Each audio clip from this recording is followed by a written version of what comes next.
Биринчи суром. Акыркы убакта коомчулукта катуу талкуу жаратып жаткан Бүтүн Кыргызстан саясий партиясынын депутаттары Адахан Мадымаров менен Орозайым Нарматова жөнүндө болмокчу. Экөө тең суракка чакырылды. Экөө тең сизди жана Камчыбек Ташиевди күнөөлөштү. Чынында эле саясий куугунтук болуп жаткан жокпу? Катуу айтсам кечирип койгула. Экөөнүн тең беттери калың экен. Кыргызда кыз боосуп энесин коркутат деген сөз бар.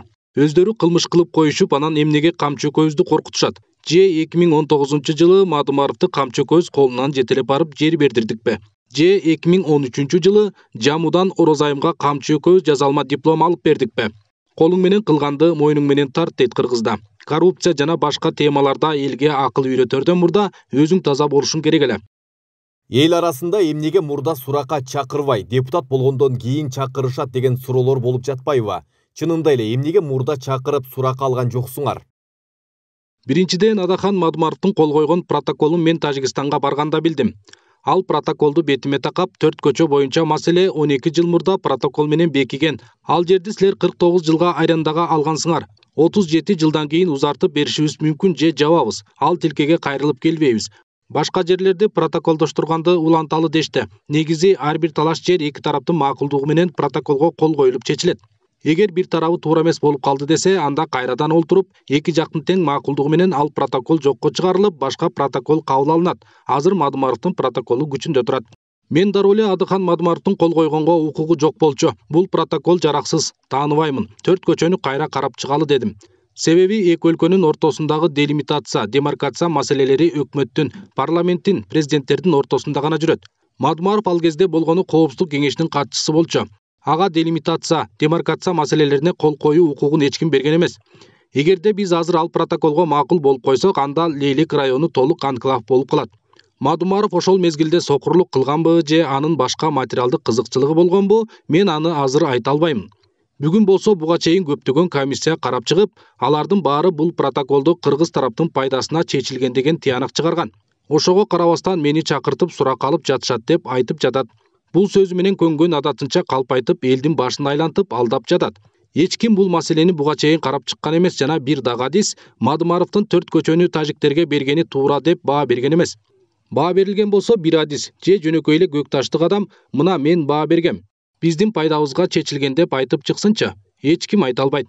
Бул протокол менен Лейлек району толук анклав болуп жатса, кантип 4 көчө биздин пайдабызга чечилет? Маңкурт болуп калган эле бир кыргызстандык айтып чыкпаса, эс акылы ордунда болгон кыргыз жараны эч качан антпейт. 4 көчө менен анын айлана тегереги толук биздин жер болгон. Ал жерди берип коюу бул кылымдар бою кечирилгис чыккынчылык. Чыккынчылык кылдыңбы? Жооп бер. Качанка чейин артымда колдоочуларым бар. Алар мени жооп берүүдөн коркуп калат деп каалаган ишин жазап жүрө берет. Мындай көрүнүш улана берсе эзел оңолбойбуз. Эртең дагы бир популист саясатчы чыгат да артымда элим бар деп элдин ишенимин өзүнүн жеке кызыкчылыгына колдонуп каалаганын кылып, мамлекеттин, элдин кызыкчылыгын сатып жыргап жүрө берет. Мен бир дагы оппозициячыны кама же бошот деп айта албайм. Азыр система иштеп жатат. Ар бир орган өз ишин кылып жатышат. Кылмыш ишин таптыбы тергөөгө алышат. Эгер тергөөгө албай койсо жашырган үчүн өздөрү жооп беришет. Билип туруп эмне үчүн тергөөгө алган эмессиң деген сурак болот. Азыр система жана мыйзамдар ушундай. Мурдагыдай депутат экен, министр экен деп коркуп отурушпайт. Керек болсо тергөө же сот иштерине тиешеси болсо, президент дагы барып сурак бериш керек. Кол тийбестигим бар деген түшүнүктөн кетели. Антпесек жер сатуучулар, коррупциялык көрүнүштөр улана берет. Ошентип барып мамлекетибиз жок болуп кетиши толук мүмкүн. Ошондуктан артыбызда өсүп келе жаткан жаштарга сабак болсун. Кылмыш кылдыңбы? Жооп бер. Эмнеге депутаттыкка чейин сурак алган жок десеңиз, шайлоо өнөктүгү башталып кетти. Менин оюмча, ошол үчүн башкы прокуратура суракка алганга үлгүрбөй калса керек. Эгер ал мезгилде сурап баштаса, анда дагы шайлоодон өткөрбөй коюштун амалын көрүп жатышат деп айтышмак. Ар бир кылмыш иштин жооп берчү мезгили келет. Ал эми Орозайым боюнча айтсам, мага келген маалыматтар боюнча шайлоо өнөктүгү башталганда эле диплому жазалма деген арыздар түшкөн экен. Жамууга суроо талап жиберип, жообу келгенче ушул убак келди дешти. Негизи кылмыш кылдыңбы? Эл катары жооп бер да, ар кимдин күнөө издебей. Силерде Ташиев экөөңүздөрдү дагы чогуу жооп берсин деп жатышпайбы? Мисалы, биз кайсы кылмышыбыз үчүн жооп беришибиз керек экен?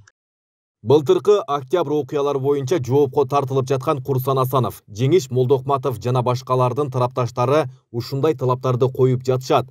Камчыбек Ташиев менен Садыр Жапаров деле жоопко тартылышсын деп. Былтыр октябрь окуялары боюнча жоопко тартылып жаткан Курсан Асанов, Жеңиш Молдокматов жана башкалардын тарапташтары ушундай талаптарды коюп жатышат. Камчыбек Ташиев менен Садыр Жапаров деле жоопко тартылышсын деп. Биз кылмыш кылып кайсы мекемени басып алдык эле. Асановго окшоп ийимди бир жума, башкаларына окшоп башка мекемелерди 10 күндө басып олтурган эмеспиз. Тескерисинче өлкө боюнча басып алган мекемелерди бошоткула. Башчысы качып кеткен болсо, орун басарлары иш алып барып турсун. Мамлекеттин иши 1 мүнөттөгү токтобосун деп кайрылып жаттык го. Бир айнек сындыртпастан бир дүкөндү тонотпостон баарын аман-эсен сактап калдык. Бизди угуп, ошол күндөрү тартип сактап берген ар бир жараныбызга учурдан пайдаланып 1000 мертебе ыраазычылык билдирем. Биз баарын укуктук талаадан чыкпай жазадык. Биринчи кезекте мыйзамдардын негизинде парламент аркылуу премьер-министр болуп шайландым. Андан кийин президенттин милдетин аткаруучу болдум. Ошентип баарын мыйзам чегинде тынчтык жолу менен түздөп кеттик. Эгер чогулган элдин койгон талабын аткарып, ак үйгө барып олтуруп алып чечимдерди кабыл ала баштаганымда, анда мен убактылуу өкмөттүн катасын кайталамакмын. Дүйнөлүк коомчулуктун мени кабыл алуусу узакка созулуп кетмек. Ошол күндөрү чогулган эл мага катуу талап койду. Азыр эле президенттин креслосуна отургузабыз деп президенттин кабинетине алып киришти. Дароо чечимдерди кабыл ала башта дешти. Мен макул болгон жокмун. Мыйзамдуу жолдор менен кетели деп элди араң көндүрдүм. Ошентип биз бир да мекемени басып алган жокпуз. Ал эми 9 октябрь боюнча айтсам, Атамбаев баштаган топ ачык эле башаламандык кылабыз деп аянтка келишпеди беле. Сот прокурорлорду террордук жол менен коркутуп сабап кеткендер да болду. Алардын баарынын пландары, сүйлөшүлгөн сөздөрү, аудио материалдары тергөөдө сакталып турат. Ошол үчүн баары жоопко тартылып жатышат. Эмки суром Бактыбек Калмаматов боюнча болмокчу. Ал дагы мени саясий куугунтук кылып, өч алуу болуп жатат деди. Ушул чынбы? Чынын айтсам, ошол жигитке көңүл деле бурбайм. Аны саясий куугунтук кылып эмне кылам? Эгер Бактыбек кадыр баркы эң жок дегенде 10% эл колдогон саясатчы болсо бир жөн. 1% добуш албаган балага башымды оорутуп эмне кылам? Мен ал бала боюнча бир да жолу жаман сөз айткан эмесмин. Ошол эле убакта ал бала мен жөнүндө эмне деген гана плас сөздөрдү айтып келди. Бирок мен көңүл бурган жокмун. Мен премьер-министр болгондо 2020-жылдын 7-8 октябрь күндөрү Бактыбек Калматовду биринчи вице-премьер-министр болуп иштеп бер деп кабинетиме чакыргам. Байке, мен биринчи вице-премьер болуп иштей албайм. Өкмөттүк иштерди иштеген эмесмин. Тажрыйбам жок. Ачыгын айтайын, ишти тарта албайм. Андан көрө мен депутаттыкка барам деп кетип калган. Кийин карасам вицеликти тарта албайм деген Бактыбегим президент болом деп чыкты. Бул баланы артында турган карт бөрү карышкырлар сен ушинтип кыйкырып чык деп коркутуп сүрөп коюп жатышат. Алардын баарын кимдер экенин билебиз. Алардын да жооп берчү убактысы келет. Жаш бала алардын курмандыгы болуп калды. Фейк аккаунт ачып алып элди кайраштырып, тополоң чыгып кетсе экен деп аракет кылып жатат. Кылган кылмышы үчүн жооп берсин да. Артында турган ою жаман саясатчыларга Бактыбектин тагдыры баары бир. Алар үчүн анын тагдыры бир тыйынга татыбайт. Эптеп эле мамлекетте башаламандык болуп кетсе, биз бир кызматка илинип калалы дегендер. Активист жаштарга, балдарга жана кыздарга ошондой саясатчылардын тузагына түшпөгүлө деп айтар элем. Парламенттин алгачкы жыйынында бир катар депутаттар сизди Жогорку кеңештин иш башкармалыгын өзүнүн иш башкармалыгына кошуп алды. Аны кайра бөлүп алышыбыз керек, болбосо көз каранды болуп калабыз деп сындап чыгышты. Айрымдары президент жана өкмөт менен чабышып турбасак, Жогорку кеңештин аброю түшүп кетет дегендер да болду. Чын эле чабышып турушса, Жогорку кеңештин аброю көтөрүлөбү? Иш башкармалыкты бюджеттин чыгымын үнөмдөө үчүн бириктирдик. Илгери бир эле иш башкармалыгы болгон. Президентти, өкмөттү, Жогорку кеңешти баарын жакшынакай эле тейлеп турган. 2005-жылы акылдуу усунган спикер чыга калып, Жогорку кеңештин иш башкармалыгы өзүнчө болуш керек деп бөлүп ала койгон. Бул деген ашыкча жумушчу орун, ашыкча чыгым болгон. Ошондуктан азыр кайра баарын бириктирдик. Бул иш башкармалыгы менин менчигим эмес. Президентти кандай тейлесе, парламентти дагы дал ошондой тейлейт. Биз менчик ишибизди жасап жаткан жокпуз. Мамлекеттик иштерди аткарып жатабыз. Парламентта мамлекеттин, элдин ишин жасап жатат. Ошон үчүн иш башкармалыгы максималдуу түрдө Жогорку кеңешти дагы тейлеш керек. Ал эми Жогорку кеңеш президент менен чабышып турса, аброю өсөт деген акылсыздардын сөзү. Эмне, бири-бирибизге душман белек. Тескерисинче, эриш аркак болуп иштешибиз керек. Мамлекет, эл бир эле. Президент жана өкмөт менен чабышыш керек деген парламенттин оорусу 2010-жылдан бери пайда болгон. Биз ал орууну жок кылдык. Азыр президенттик башкаруу, эми мындан ары ынтымактуу иштешебиз. Парламенттин аброю эмнеден түшөт билесизби? Парламент бул коллективдүү орган, 90 депутаттан турат. Анын 89-у супер депутаттар болуп туруп, бир эле депутат кыйшык сүйлөп алса, мына ошондо аброю түшөт. Мына ошондо парламентке каймана аттар коюлат. Ошол үчүн ар бир депутат алмакан эжем айтпадыбы дей бербей, так даана фактыларды келтирип сүйлөп турса, мына ошондо аброю көтөрүлөт. Ар бир депутат ойлонуп сүйлөшү керек. Биз деле депутат болгонбуз. Эч качан болжолдо беле сүйлөй берчү эмеспиз. Баарын далилдеп алып анан сүйлөчүбүз. Асман шарын салабыз деп жар салдыңыздар. Акча каражатты кайдан табасыздар? Бул суроону бергеним. Коомчулукта алыскы айрым айылдарда таза суу жок олтурушат. Андан көрө ошолорго суу чыгарып бербейсиңерби деген маселелерди көтөрүп жатышат. Асман шаарына казынадан бир тыйын коротпойбуз. Корото турган акчабыз да жок. Бул шаарга болжол менен 20 миллиард доллардын тегерегинде акча кетет экен.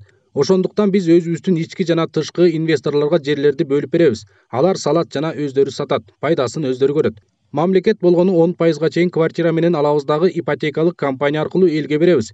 Эгер мамлекетибизде 20 миллиард доллар акча болгондо өзүбүз салып, 10 жылдан кийин бирге бир кылып 20 миллиард доллар таза киреше чыгарып алмакпыз. Өзүбүз сала албагандан кийин салабыз деп жаткан инвесторлорго берели да.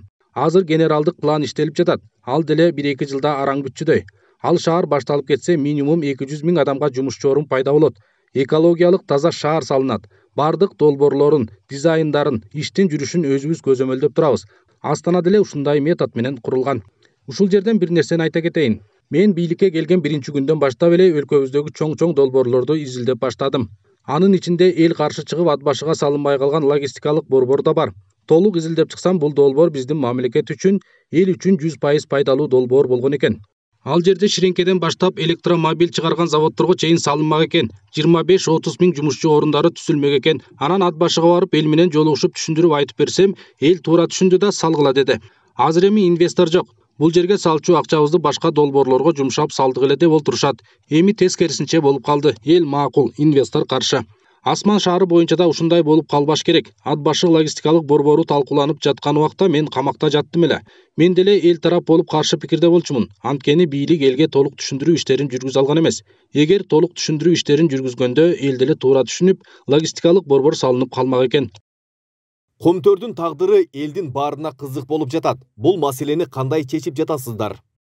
Кумтөр боюнча юридикалык документтерге кол коюу процесстери жүрүп жатат. Буюрса жазга чейин бүтөбүз. Кумтөр бизге өткөнү анык. Бул маселеде Аскар Акаевичтин 2 жолу келип, тергөөгө берген сурагынын пайдасы болду. Кыскасы, Аскар Акаевич мурда эл алдында кетирген каталарын толук актады десек болот. Андан сырткары тергөө менен кызматташкан мурдагы өкмөт башчылары жана депутаттардын да көрсөтмөлөрү таасир этти. Кийин ийне жибине чейин айтып берем. Азыр болбойт. Баары бүтсүн. Бүткөндөн кийин кенен сөз кылабыз. Чыдап тургула. Казакстанга элдик толкундоолорду басыш үчүн аскер жибердиңиздер. Бул маселеде элдин бир бөлүгү казак туугандар менен мамилебиз бузулат деп каршы болсо, айрымдары туура эле болду дешти. Сиздин оюңуз боюнча кандай болду? Биз элдик толкундоолорду басыш үчүн жиберген жокпуз. Стратегиялык объектилерин кайтарып берүү үчүн гана жибердик. Казакстандын президенти ЖККга кайрылды. Кайрылгандан кийин биз жардам беришибиз керек. Анткени эл аралык келишимдерди аткарабыз деп милдеттенме алып, кол коюшуп эл аралык уюмдарга киргенбиз. Эгер милдеттенмелерди аткарбасак, анда бизди башка мамлекеттер мамлекет катары көрбөйт эле. Силерге кыйынчылык түшкөндө биз барбайбыз, а бизге кыйынчылык болгондо силер келип тургула деген бир жактуу өзүмчүл мамиле кылган болмокпуз. Баарын майдалап айтып олтурбайын, көп жактан бизге минус болуп калмак. Эми акыркы суроом. Экономикабыздын акыбалы кандай? Кээ бир адистер экономикабыз начарлап кетти. Жаңы жылдан кийин дагы начарлайт деп айткан жайлары бар. Экономикабыз Кудайга шүгүр жакшы. Азыр 500 миллион долларыбыз бар. Январь айында 500 миллион доллар менен кирүү деген Кыргызстандын тарыхында болгон эмес. Азыр бул акчаларды бөлүштүрүп жатабыз. Февраль айынан баштап дыйкандарыбызга, фермерлерибизге 6% менен 3 жылга чейин Айыл банк жана РСК банктар аркылуу кредиттерди бере баштайбыз. Жери, фермерлик чарбасы бар ар бир кыргызстандык кредит ала алат. Буга 15 миллиард сом бөлүүдөбүз. Ипотекалык компанияларга 5,5 миллиард сом берип жатабыз. Булар азыр кезекте турган мамлекеттик кызматкерлерге турак жай берип бүтсө, андан кийин каалаган жарандарыбызга 25 жылдык мөөнөт менен бере башташат. 1,5 миллиард сом үрөн жана жер семирткичтерди сатып алуу үчүн бөлүп бердик. 1 миллиард сом ирригацияга бөлдүк. Кыскасы, кайсы тармактагы маселени ыкчам чечиш керек болсо, ошол тармактарга беребиз. Ал эми экономикабыз начарлап кетти. Жаңы жылдан кийин дагы начарлайт дегендер өздөрүн бийликте көргүсү келген саясатчылар. Алардын ою боюнча өздөрү министр болуп бир креслого отуруп калса, Кыргызстандын телегейи тегиз баары жипке тизгендей болуп калат. Өздөрү кызматта жок болсо, баары өлдү, тиги тармак өлдү, бул тармак өлдү деп наалып жүрө беришет. Андайларга көп ишене бербегиле. Менин ар бир жасаган ишим, кабыл алган чечимдерим мамлекеттин, жалпы элдин гана кызыкчылыгында болот. Жет өлчөп биргесебиз, мага ишенгиле. Менин максатым тарыхтын ак барактарында ак кызматым менен калуу.